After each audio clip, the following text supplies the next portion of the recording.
Good afternoon all student, class 4 part 10 जिसका नाम है जैसा सवाल वैसा जवाब। आज हम इस पार्ट की रीडिंग करेंगे।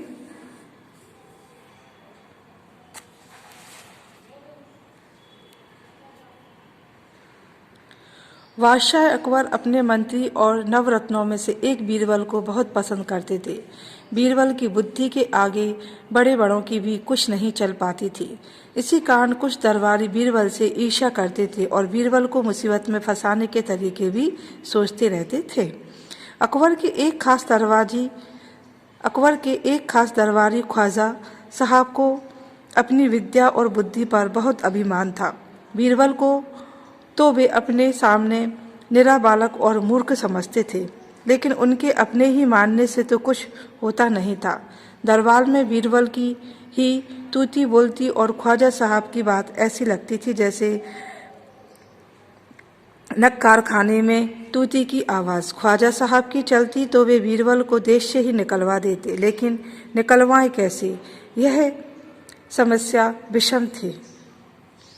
एक दिन ख्वाजा ने बीरबल को मूर्ख साबित करने के लिए बहुत सोच विचार कर कुछ मुश्किल प्रश्न सोच लिए। उन्हें विश्वास था कि उनके उन प्रश्नों को सुनकर बीरबल के छक्के छूट जाएंगे और वह लाख कोशिश करके भी संतोषजनक उत्तर नहीं दे पाएगा। फिर बादशाह सलामत मान लेंगे कि ख्वाजा साहब की बुद्धिमत्ता के आगे बीरबल कुछ भी नहीं है।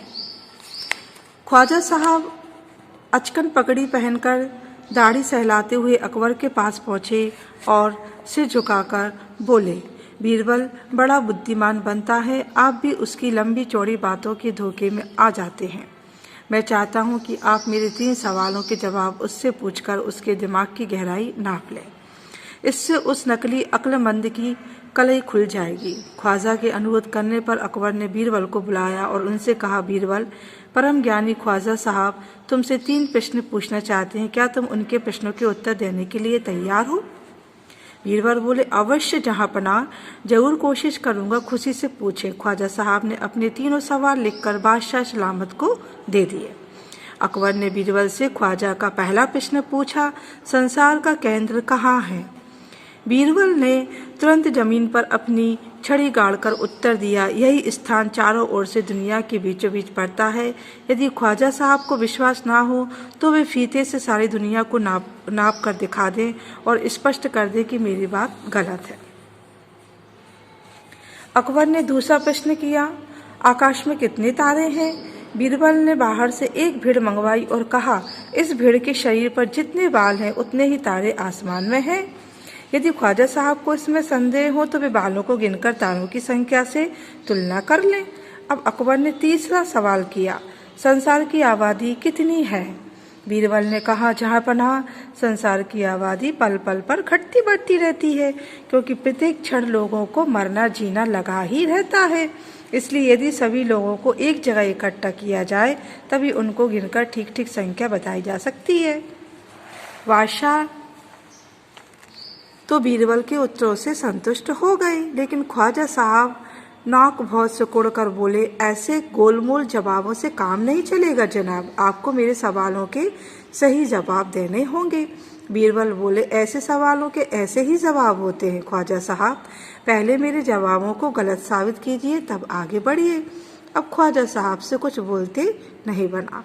तो सभी स्टूडेंट, पाठ हमारा छोटा सा था, कोई बड़ा नहीं था। इस पाठ को हमने पढ़ा। इस पाठ से हमें क्या शिक्षा मिली? इस पाठ को पढ़ने से हमें यह शिक्षा मिलती है कि दूसरों से ईर्ष्या करने वाला व्यक्ति स्वयं को सबसे बड़ा विद्वान समझता है और दूसरों की निंदा करके उन्हें अपने से छोटा सिद्ध करने का प्रयत्न करता है, किंतु इस प्रयास में वह स्वयं ही छोटा सिद्ध हो जाता है। इसलिए हमें सदैव दूसरों की निंदा और अपनी प्रशंसा से बचना चाहिए।